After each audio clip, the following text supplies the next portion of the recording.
A former president of the Illinois Senate who was once a powerful state Republican has died. WGN political reporter Taman Bradley has more on the life and legacy of Pate Phillip. Taman.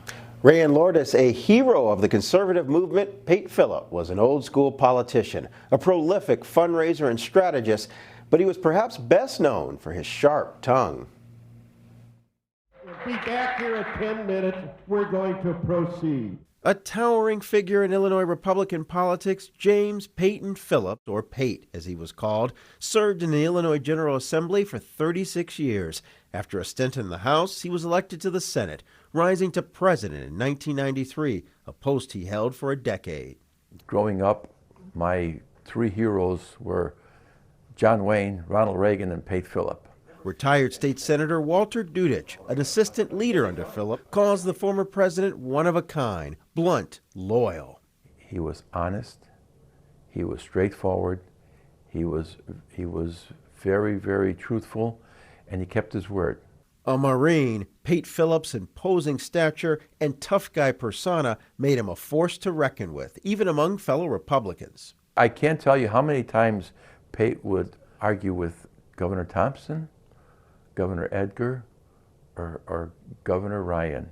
Phillip also served as chairman of the DuPage County Republican Central Committee, where he built a GOP firewall against Chicago's dominance in state politics.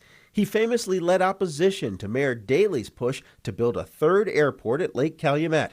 Patrick Finkston is a former Republican operative. In Pate Phillip's day, DuPage County was a Republican stalwart. It was their stronghold in the state. And he ruled it that way.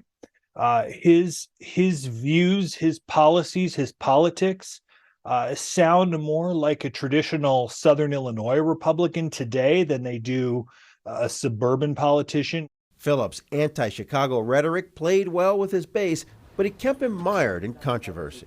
Is there anything that you've said over the years that you wish you hadn't said? Well, there's a lot of things. I could probably write a book on things I probably shouldn't have said. I think there were people that would call him gruff and racist. But he was known to compromise if he thought doing so would benefit his suburban base. It's a reminder that the most effective politicians are the ones that take care of their constituents. He was laser focused on what voters in Elmhurst and Wooddale and that area of DuPage County really wanted. Pate Phillip died at his home in Wooddale. He was 93.